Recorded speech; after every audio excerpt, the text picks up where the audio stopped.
तो आज है डे 3 बिजनेस ऑन शॉपिफाई। अगर आपने डे 1 और डे 2 की वीडियो नहीं देखी तो लाजमी जाकर देखिएगा। डे 1 में हमने टी शर्ट का प्रोडक्ट फाइनल किया, डे 2 को ब्रांड का नाम, लोगो और सारे सोशल मीडिया हैंडल बनाए। अब फाइनली बारी आ चुकी थी अपना प्रोडक्ट लेके आने की। तो सुबह सुबह हमने मोटरसाइकिल खींचा और स्टेशन की तरफ रवाना हो गए। स्टेशन पर पहुंचते ही कुछ देर बाद ट्रेन आ चुकी थी। ट्रेन पर बैठे और हमने अपना सफर शुरू कर दिया। खैर दोनों सफर मेरे जहन में यही था क्या ये काम चलेगा कि नहीं चलेगा, लेकिन पछताने से बेहतर है काम कर लिया जाए, बाकी सब अल्लाह बेहतर जाने। खैर करते कराते ट्रेन हमें टोबा तक लेके आ गई। टोबा पहुंचते ही वहाँ रश बहुत था। टोबा के बाद अगला स्टेशन था गोजरा और बिल आखिर हम अपनी मंजिल मकसूद पर पहुंच गए।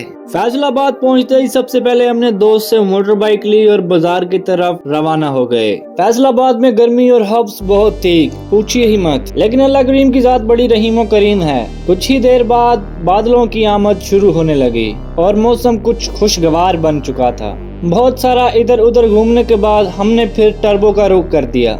टर्बो पहुंचे ही तो वहाँ पर बहुत सी अच्छी क्वालिटी की और बहुत यूनिक डिजाइन की शर्ट पड़ी थी। शर्ट्स तो बहुत अच्छी थी, लेकिन हमने ये टी शर्ट्स फाइनल कर ली क्योंकि हमारा काम टी शर्ट का था। तो वापसी पे हमारा रास्ता रोक लिया गया, लेकिन हमें घंटा फर्क ही नहीं पड़ा क्योंकि हमने घंटा घर का रुख कर लिया था। अब अपने इस्तेमाल करने के लिए कुछ शूज चाहिए थे, तो वो भी यहीं से लेने का फैसला किया।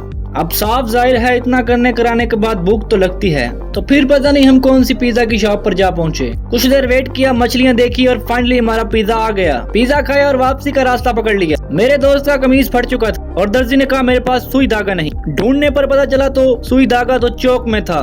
खैर दोस्त को कहा ऐसे ही गुजारा करो। अब हमारी ट्रेन का वक्त हो चुका था और ट्रेन चौक में ही खड़ी थी। मेरे दोस्त को बहुत जल्दी थी, उसने बैग पकड़ा और ट्रेन की तरफ चल पड़ा। अब असली ट्रेन पर बैठे और वापस घर की तरफ चल पड़े। खैर आज हमने अपना प्रोडक्ट ले ही लिया। अब आप लोगों ने दुआ करनी है और पूरी सपोर्ट करनी है कि काम चल पड़े। अब अगला और आखिरी स्टेप था एक कदर डोमेन खरीदना, वेबसाइट खरीदना, यानी कि शॉपिफाई का बेसिक प्लान, और फिर उसको कस्टमाइज करके प्रोडक्ट लिस्ट कर देना। अपना और अपनों का ख्याल रखिएगा। मिलेंगे अगली वीडियो में। अल्लाह हाफिज।